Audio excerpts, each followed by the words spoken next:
peace be upon you. How you doing? You're joining me for another break time here, and a few thoughts I've got to share. Inshallah, you're well and blessed. So this month, Lauren Looks At, you've asked us to have a chat about culture and coming to Islam. So I'm going to share what happened to me my first weekend, and yeah, I'm going to be eating during this because it makes me relax. Right, culture. Maybe you've gone through this as a convert to Islam. What's the thing that we do the first weekend after we say our Shahada? So I remember it was a Friday night. My children were with their dad. I'm sitting alone in an apartment and I think, right, here we go. I'm me, but I'm Muslim me. So I know, I'll call my friend. He was a guy. Yeah, probably best not to do that. Yeah, let's have a glass of wine. Went to the fridge. No, can't do that. Well, at least I can have a cigarette. I just didn't feel like a cigarette. You know why? Because I just didn't want to say Allah's name with tobacco in my mouth.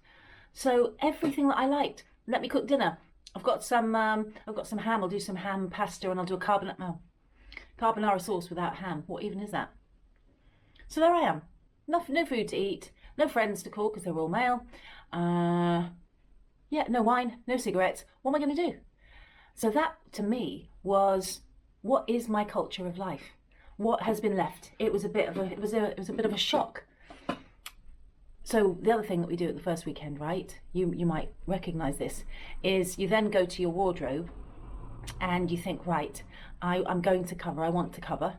Or perhaps it's a bit of a scale thing and you're taking time and you think, all right, well, at least I'm not going to look quite like I used to. So I'm going to look at my wardrobe, and suddenly you open your wardrobe doors and it's as if there's a little time that says, haram, everything.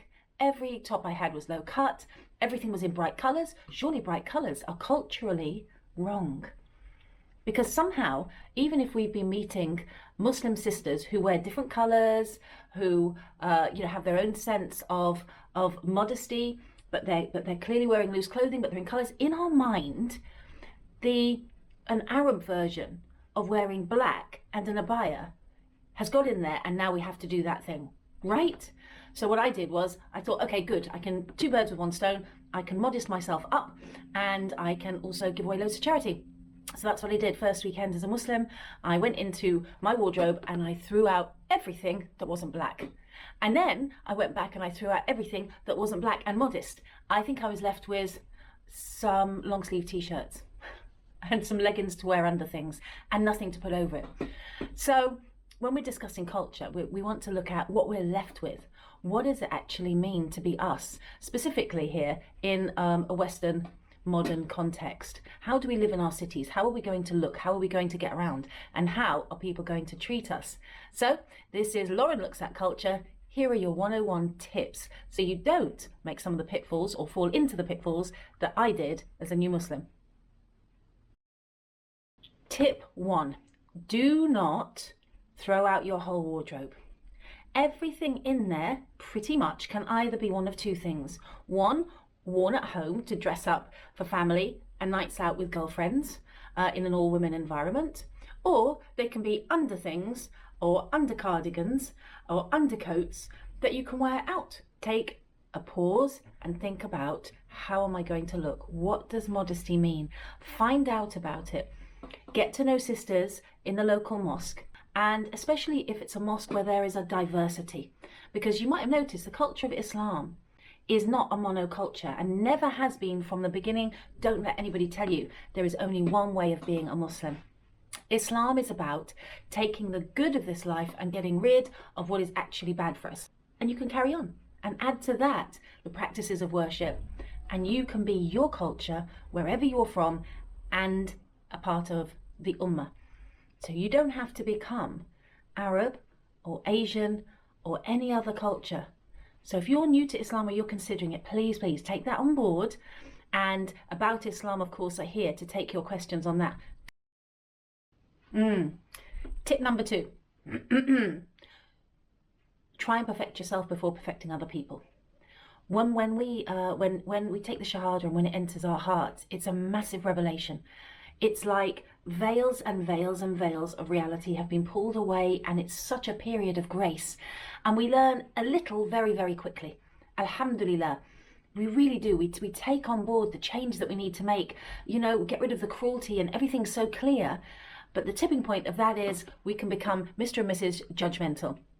So my tip number 2 about culture is don't enter the culture of judging other people. Just work on yourself first. We work on ourselves first. Everybody else is going to seem wrong for a while. That's a fact, right? Your family that you come from, their culture, haram. And then the cultures that you may have entered into, if you're perhaps living in Malaysia, or you're living like I'm in Turkey, or you're a part of a community that is not your original community over in the States or in the UK, you're going to want to be like them, because by the grace of Allah, we see the good in our brothers and sisters, and that's great. But the other thing is, because we know a little very quickly, we think we know a lot. So tip number 2, don't like something, just walk away from it and carry on learning, inshallah, and leave other people's culture alone. Tip number 3 about culture. You may be marrying into a large family, right? I get regular emails and texts from sisters around the world saying I've married into, say, a Turkish family, and then maybe they're not very practicing, or I've married into a very practicing cultural family, and they're very judgy on me. This is really, really important. Abuse and condemnation is not advice. So if you're a white Muslim, for example, you are probably going to experience a bit of hero worship from some Muslims who feel guilty about their own level of practice at that time. Have you heard this? You're so amazing. You're so much better than we are. You know so much more than I do. This, of course, all feeds into the ego, which isn't helpful. But culturally, in the home, you may also hear, your food is really bland. That cooking isn't how we do things as Muslims. We don't smile or laugh loudly in public. That's not what Muslims do, until you can unpick yourself apart and actually think, who am I anymore? But here's something really, really important, sisters. Tip number 3. If it feels like abuse, if it sounds like oppression, then it probably is. Your heart will know. Trust your heart. And we must have the right to say, you're making me feel bad right now. Not everything that we come from, we have to leave behind. How has Islam survived 1400 years in places as far-flung as China?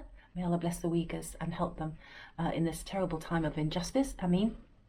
How has it survived there? Not by being an Arab version, but by being people there loving Allah within the context that Allah has put them. Subhanallah. Just go to Hajj and see how differently people dress. Don't let people abuse you and make you feel bad about coming from where you come from. Know that Allah Ta'ala has made us into tribes and nations to get to know each other, not to be a monolith of forgetfulness and guilt trips. So if it feels like abuse, it probably is, and you may need to call it out, hopefully in a gentle way, but don't let that happen to you, inshallah. I had it happen to me for a long time, and it was very, very painful. And I'm very grateful to Allah that friends came along. And I started on my journey of ilm as well, and changed my relationship group, and that really helped. Alhamdulillah. Throw out the good, throw out the bad, and keep the good. So we're not going to do wardrobe drama, are we? We're not going to become judgy of others' culture. We're going to walk away from from situations that we don't understand, may or may not be bad, and we're not going to also put up with abuse about where we come from, about our cultural heritage, which we have a right to. We're just going to avoid the bad, keep the good, and be ourselves within Islam, inshallah. Culturally, along with knowing what to do, the number 1 has got to be learn our faith. We can't progress as Muslims without knowing what is the best practice, what is the recommended practice, what are the things we should definitely leave, and what is absolutely wrong. If we have no idea about that, we can be pushed and pulled in all different directions. So really, the number 1 thing to do, to know about how your culture and your preferences and your likes fit into your new Muslim life, is to know the deen. Find a teacher, find a group, go there and keep asking questions. Number 2, on the do's, is keep and respect what's good in your culture. It doesn't matter if your food is #bland white food. It's fine, there's nothing wrong with it. And take. But as I found out recently, when I was on a homeless project in the UK, and I served up loads of English food. All the British homeless people wanted curry, so it's not actually that bad a thing to add to the repertoire with a bit of spice. You know, people have to give and take. So keep what's great in our culture. You know, keep what's good, and share those with your family as well, who haven't come to Islam yet. Oh yeah, here's a big one. Did you get this? What's your Muslim name? Well, my Muslim name is Lauren. No, but what's your Muslim name? My Muslim name is Lauren. If you want to keep your name, keep your name. There is nothing to say you have to change your name unless it's unpleasant. So if your name is Whiskey A Go Go, yeah, you're going to want to change that, all right? If it's Shirkville, you know, if it's some horrible, nasty connotation name, and leave it behind. And it's really tough for our non-Muslim family if we come and not only say, I'm dressed like this, I'm going off to pray now, by the way, I don't drink anymore, and all the things that we used to do together are really quite difficult for me, and I won't be sharing them necessarily. It's really tough on the family. Don't add the name thing, right? The people who most often ask, what's your Muslim name, don't know that you can keep your name. There are preferred names and wonderful names. If you feel, yes, I want this new identity, I want this, I want to aspire to be Khadija, I want to aspire to be Fatima, radiallahu anhum, then do that. But let it come from you, and don't be pressured. So you don't need to change your name. Do keep your name if it's a good one. Make time for the things that you like. The things you liked before that are perfectly good, pastimes, hobbies, bring them with you. If you throw everything out, all of the culture of your past, all of the things you've grown up with, all of the things that maybe your kids like to do, you're going to be in a wilderness for a long time, and it can be really unsettling watching everybody else have fun with their families, and you've had all the fun taken out of your life because it's not Islamic. So bring those hobbies with you, bring the good things with you, bring the fun times with you. Hang on to those, inshallah. Go to a mosque that speaks your language. All right. Often we sort of wear a hair shirt when we come to Islam, right? So I would sit with my young daughters who accepted Islam by the grace of Allah, and we'd listen to a khutbah in Arabic and Urdu and get nothing from it at all. Even the du'as. Why are the du'as not in English by now in English-speaking countries? It's unfair. We have no access to how it feels and the beauty of that emotional moment. So go to a masjid that speaks your language. It's probably going to be a more diverse masjid, mosque anyway. Seek moderation. Keep calm, eat, pray, love. So keep all the things that you had before, unless they're really harmful and they're beyond the pale. And again, that comes with knowing what to do, right? And seek humility and guidance. I mean, that's it. Because the culture of Islam is the culture of goodness. Wear what you like within moderation. Keep your jazzy clothes for home. Don't throw them out.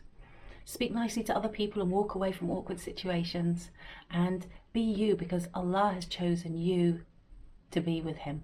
Subhanallah. He hasn't, condemned everything that you were. Umar radiallahu anhum, right?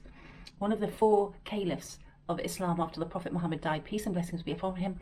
He was strong before he came to Islam. He was strong afterwards.